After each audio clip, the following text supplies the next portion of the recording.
ես անկեղծ ասած չեմ տեսնում Միացյալ Նահանգների տնտեսական շահ։ Մոտավորապես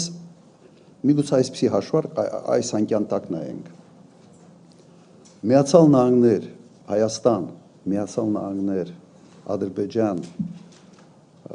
ամբողջ արտաքին առևտրի ծավալը կազմում է Միացյալ Նահանգների ամբողջ արտաքին ծավալի մոտավորապես 0.004 թե 5։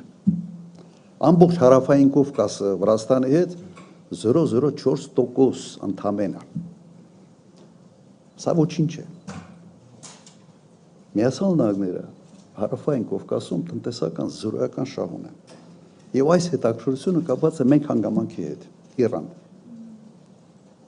Իրանի սահմանը վերցնել վերահսկողության տակ։ Ուրիշ բացատրություն տրամաբանական ուղղակի չկա։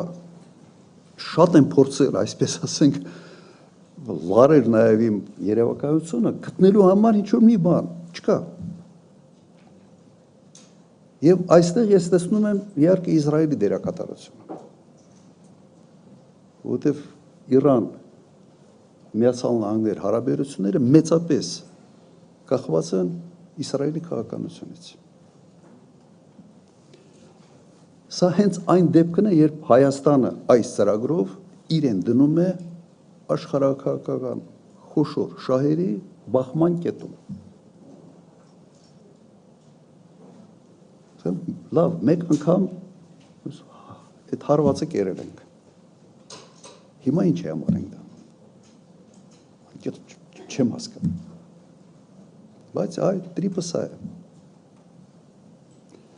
Եվ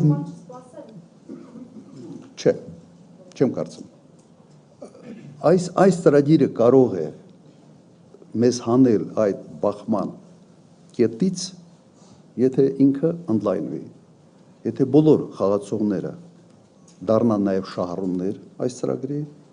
եւ հատկապես եթե այս ծրագրին օրինակ միանա Չինաստանը կամ Ռուսաստանը, այդ դեպքում իրանական այդ անհանգստությունները կչեզոքանան։ Եթե նպատակը դա է, եթե նպատակը լրիվ այլ նպատակ է, ուրեմն պետք է անեն այն, ինչ անում են հիմա։